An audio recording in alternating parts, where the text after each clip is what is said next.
Boa noite a todos. É uma grande alegria, uma enorme satisfação estar com vocês esta noite. E o tema que eu trago hoje para reflexão é: as almas dos que morreram estão vivas. Não é com o intuito de fazer proselitismo, porque esse não é o objetivo da doutrina espírita, apenas como intuito de esclarecimento. Esta citação quem faz é Sócrates. Ele coloca: estou convencido de que vivemos novamente e que os vivos emergem dos que morreram e que as almas dos que morreram estão vivas. Sócrates viveu de 469 a 399 a.C. E ele foi um grande filósofo, ele foi um dos precursores da doutrina espírita, porque ele já trazia esse ensinamento muito antes de Jesus nascer. Ele foi um dos espíritos iluminados, então, que escreveram na introdução do Livro dos Espíritos, trazendo grandes ensinamentos. Aí Jesus trouxe outros vários ensinamentos sobre a reencarnação, e entre eles, eu vim para que tenham vida e a tenham em abundância. Isso está em João, capítulo 10, versículo 10. Quando ele diz para que tenham vida e a tenham com abundância, teremos que pensar: será que ele quis dizer abundância apenas como a encarnação? É claro que não. Ele disse nesta citação que a nossa vida é abundante no sentido de que, desde que fomos criados como simples e ignorantes, nunca mais teremos fim. O nosso corpo, sim, morre a cada encarnação, temos a sua desencarnação, mas o nosso espírito, que é a essência, continua. Ele não tem fim. Desde que foi criado, nosso espírito será eterno. É isso que Jesus quis dizer nessa citação. Por isso que nós temos que interpretar com outros olhos as citações de Jesus, né? Não da forma simples como ele traz o ensinamento, muitas pessoas leem e não conseguem compreender, mas nas entrelinhas de todas as citações de Jesus, em muitas ele traz sobre a reencarnação. Neste outro slide, eu trouxe também uma reflexão sobre os meninos ou meninas prodígios, que são muitos que temos, né? Na questão 219 do Livro dos Espíritos, Allan Kardec perguntou aos espíritos superiores: qual a origem das faculdades extraordinárias dos indivíduos que, sem estudo prévio, parecem ter a intuição de certos conhecimentos, o das línguas, do cálculo, etc. E os espíritos responderam: lembrança do passado, progresso anterior da alma, mas de que ela não tem consciência de onde queres que venham tais conhecimentos. O corpo muda, o espírito, porém, não muda, embora troca de roupagem. Então, é nesse sentido que a gente consegue compreender como meninas tão pequenos, com tão pouca idade, já conseguem fazer coisas, né, na música, nas letras, na pintura, enfim, que adultos talvez ainda não conseguem fazer, e muitos não conseguem fazer. Alguns exemplos de crianças prodígios, então, eu coloquei umas imagens no slide. Mozart foi um músico e compositor austríaco, considerado um dos maiores nomes da música erudita e um dos compositores mais importantes da história da música clássica. Com 4 anos apenas, Mozart já assimilava as lições de cravo que a irmã Marianne começava a receber. Com 5 anos, Mozart escreveu um concerto para cravo, minueto e trio em sol maior. Veja só, com 4 anos ele começa e com 5 anos ele já estava escrevendo concertos. O outro, então, que eu trouxe também é sobre Beethoven, também, né? compositor, músico, era tão pequeno quando começou a tocar cravo que tinha de se pôr em pé num banco para chegar ao teclado. Compôs as suas primeiras peças aos 11 anos de idade, iniciando a sua carreira de compositor. Uma menina, Elita André, tem apenas 7 anos, mas pinta quadros desde os 9 meses. Com 2 anos de idade, suas primeiras pinturas foram expostas em um museu em Melbourne. Hoje em dia, suas obras são exibidas em vários países. Vejam bem, um bebê de 9 meses iniciando a pintar e com 2 anos já estava expondo as suas pinturas. Outro menino é Kim Un-yong. É um coreano. Kim atingiu o QI de 210 pontos, muito mais alto do que Albert Einstein, que atingiu 160, o que garantiu um recorde no livro Guinness. Começou a falar aos 6 meses, e com um ano já era fluente. Aos 3 anos já podia falar japonês, coreano, alemão e inglês. Demonstrou habilidades na pintura e na escrita, mas se destacou na física. Foi convidado então aos 8 anos pela NASA para aprimorar seus estudos. Hoje ele se dedica à engenharia civil. Histórias que somente a reencarnação explica. Porque se não tiver a reencarnação, algo fica sem explicação. Não temos como entender, como compreender como uma criança consegue desempenhar tanto, sendo criança, sendo pequeno, tendo um cérebro ainda infantil. Mas aí com a reencarnação tudo fica fácil, porque são habilidades que eles mesmos conquistaram em encarnações anteriores a essa. E não esquece, as habilidades que a gente conquista, a gente acaba trazendo de volta agora. Muitas delas não são necessárias na encarnação atual, então ficam ali, não perdidas, ficam ali no nosso espírito. Registra tudo, sabemos, né? Tudo que aprendemos não perdemos. E aí vem a motivação de nós continuarmos a estudar sempre, buscar sempre, aprimorar nossos conhecimentos, porque tudo é necessário para a nossa evolução. Nunca é tempo perdido. Tudo que você for fazer vai acrescentar na sua trajetória, que é espiritual, com certeza. Mesmo que tenhamos já uma idade mais avançada nessa encarnação, né? Às vezes as pessoas pensam 80, 90 anos, não posso mais aprender, porque logo a minha reencarnação terá fim. Não, é só uma ilusão. Você pode aprender, você pode fazer, porque o seu espírito vai registrar. Nada ficará perdido, com certeza. Essas histórias são lindíssimas, né? São muito bonitas, porque é a prova viva da reencarnação. E também tem outros textos, né, em que relata, traz o assunto de Jesus falando sobre a reencarnação que estão na Bíblia. E um deles é esta passagem que eu vou ler para vocês, que fala do encontro de Jesus com um fariseu. E havia entre os fariseus um homem, chamado Nicodemos, príncipe dos judeus. Este foi ter de noite com Jesus e disse-lhe: Rabi, bem sabemos que és mestre, vindo de Deus, porque ninguém pode fazer estes sinais que tu fazes, se Deus não for com ele. Jesus respondeu e disse-lhe: na verdade te digo, que aquele que não nascer de novo não pode ver o reino de Deus. Disse-lhe Nicodemos: como pode um homem nascer sendo velho? Pode porventura tornar a entrar no ventre de sua mãe e nascer? Jesus respondeu: na verdade te digo, que aquele que não nascer da água e do espírito não pode entrar no reino de Deus. O que é nascido da carne é carne, e o que é nascido do espírito é espírito. Está registrado em João, capítulo 3, versículo 1 a 6.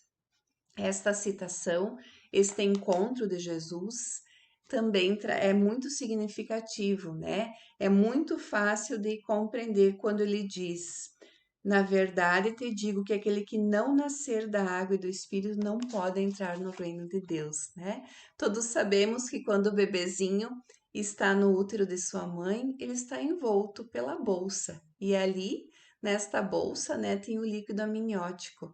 Então, Jesus revela esses ensinamentos numa época que talvez eles não estavam muito preparados para compreender, né? Não entrava na cabeça de Nicodemos, então como nascer de novo?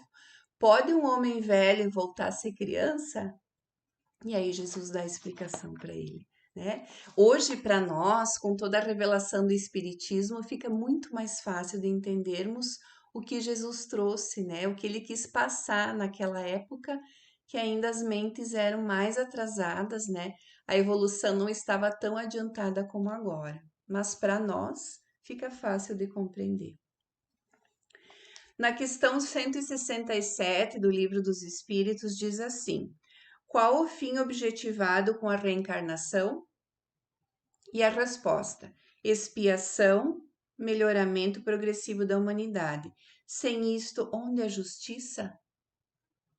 E aí a gente percebe a perfeição da nossa criação. Aonde é a justiça? Como pode um homem, nesta encarnação, uma mulher, criar atritos, fazer mal ao próximo e simplesmente, né, desencarnar ou acabar sua encarnação e não resgatar, né? Não passar pelas situações que constrangiu o seu semelhante a passar. Como isso seria injustiça?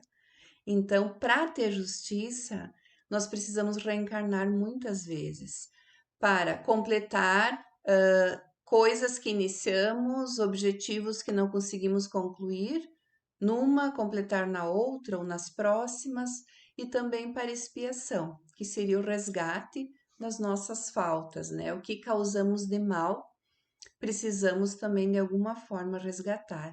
É aquele ditado: ou seja pelo amor, ou seja pela dor, nós vamos resgatar, né? Melhor se aprendemos fazer antes com o amor, né? Eu vou relatar uma história para vocês que está no livro No Mundo Maior, psicografado por Chico Xavier, pelo espírito André Luiz. É o mesmo André Luiz de Nosso Lar, tá? E eles vão ter um encontro na casa de uma família e vão fazer uma observação no caso desta família, né? Eles visitam uma residência onde morava um casal jovem com um filho deficiente, de 8 anos. Perceberam que junto à cama da criança tinha duas entidades trevosas. Calderaro indica ao menino e fala para André Luiz. Ele não fala, não anda, não chega a sentar-se. Vê muito mal, quase nada ouve da esfera humana. Psiquicamente, porém, tem a vida de um sentenciado sensível, a cumprir severa pena, lavrada em verdade por ele próprio. Há quase 2 séculos, decretou a morte de muitos compatriotas numa rebeldia civil. Valeu-se da desordem política administrativa para vingar-se de desafetos pessoais, semeando ódio e ruínas. Viveu nas regiões inferiores, apartado da carne, inomináveis suplícios. Inúmeras vítimas já lhe perdoaram os crimes. Muitas, contudo, seguiram-no, obstinadas anos afora. Os desordeiros, outrora densa, rareou pouco a pouco, até que se reduziu aos 2 últimos inimigos, hoje em processo final de transformação.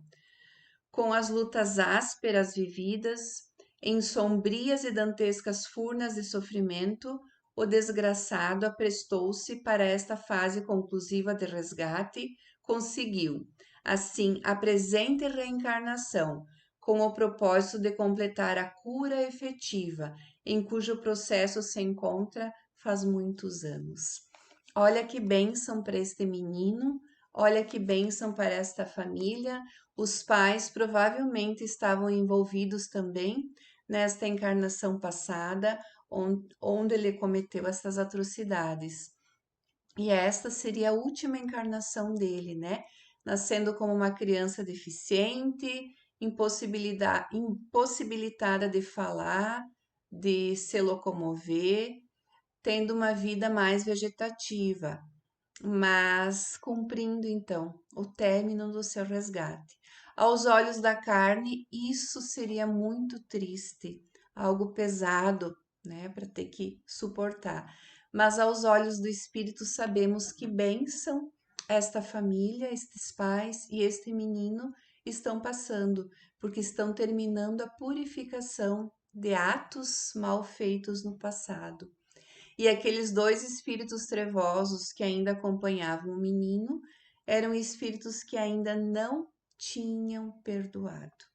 Apesar de muitos anos, continuavam obsediando a criança porque não haviam perdoado. E aí vem a bênção da reencarnação e permite que esta criança termina de cumprir o seu resgate e depois sim se liberte desses pesares. A questão 171 do Livro dos Espíritos. Todos os espíritos tendem à perfeição, e Deus lhes proporciona os meios de consegui-la com as provas da vida corpórea. Mas na sua justiça, permite-lhe realizar em novas existências aquilo que não puderam fazer ou acabar numa primeira prova. Aqui tem a história bonita de Francisco de Assis. O que ele não conseguiu acabar numa existência, ele vem cumprir na outra existência. Algumas fontes mediúnicas fazem a menção de que o apóstolo João Evangelista, em pretérita reencarnação, ter sido Francisco.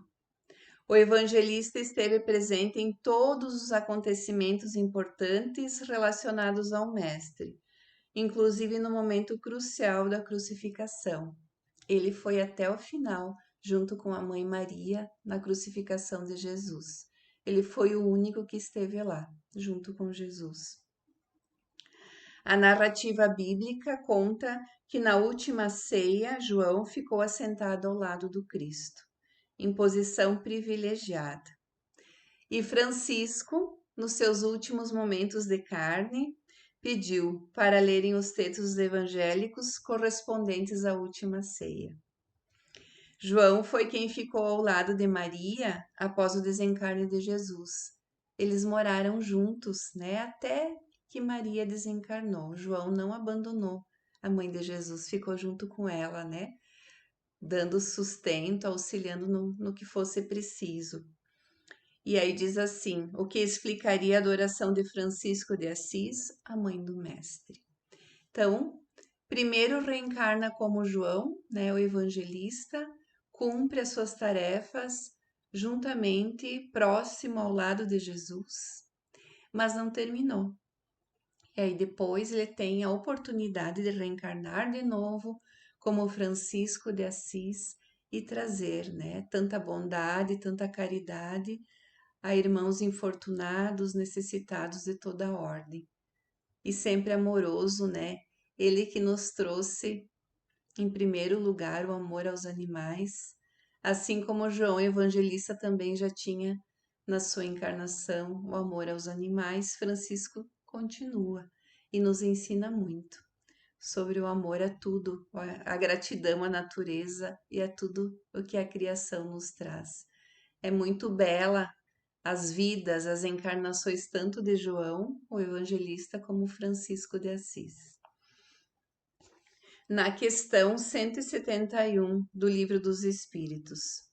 A doutrina da reencarnação, que consiste em admitir para o homem muitas existências sucessivas, é a única que corresponde à ideia da justiça de Deus com respeito aos homens de condição moral inferior, a única que pode explicar o nosso futuro e fundamentar as nossas esperanças, pois oferece-nos o meio de resgatarmos os nossos erros através de nossas provas, novas provas.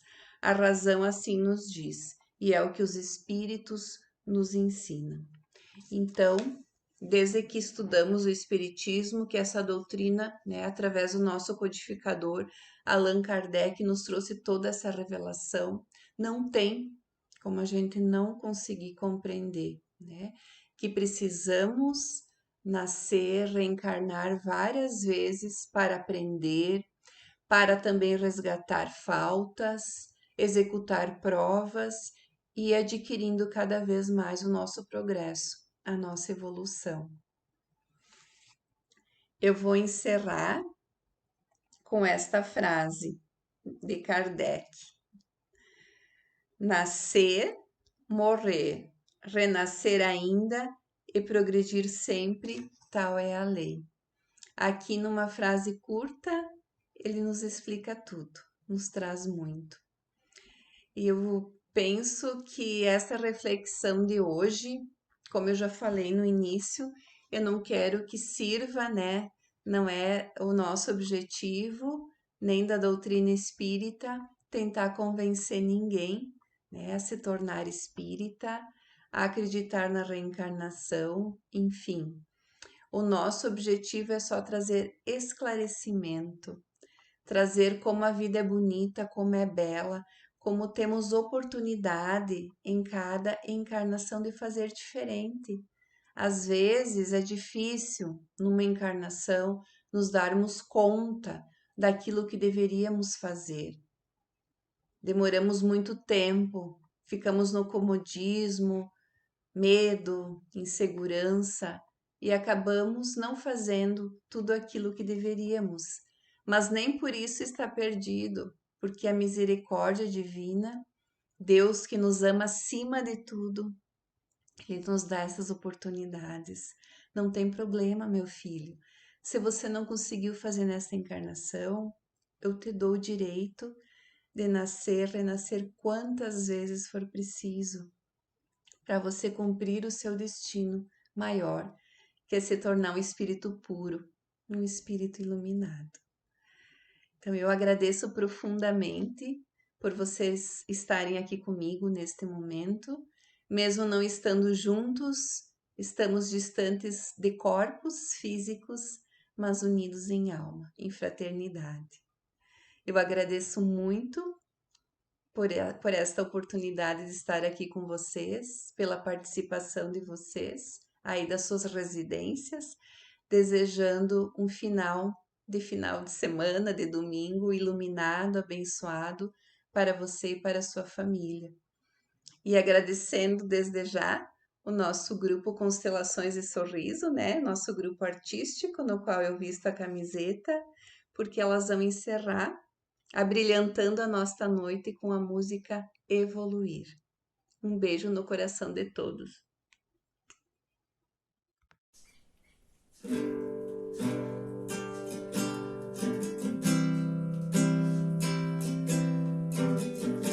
Eu abro os olhos, o que será que aconteceu? Pessoas ao redor de alguém, e esse alguém sou eu. Às vezes é difícil de entender essa chegada. A bagagem pode estar um tanto leve ou pesada. São diversas estações, apesar de um destino.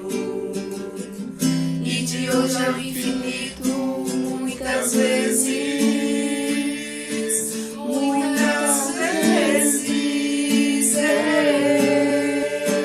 eu vou voltar e recomeçar. Amar nunca é demais. Redescobrir,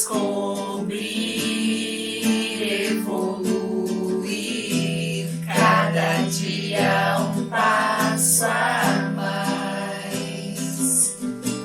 Agora estou aqui e começo a relembrar as promessas que eu fiz. É a hora de enfrentar.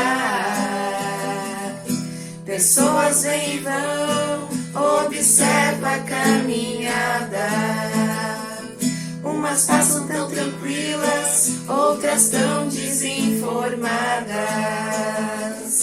E a vida é feita assim, de partidas e chegadas. Hoje sei que estou aqui, mas em breve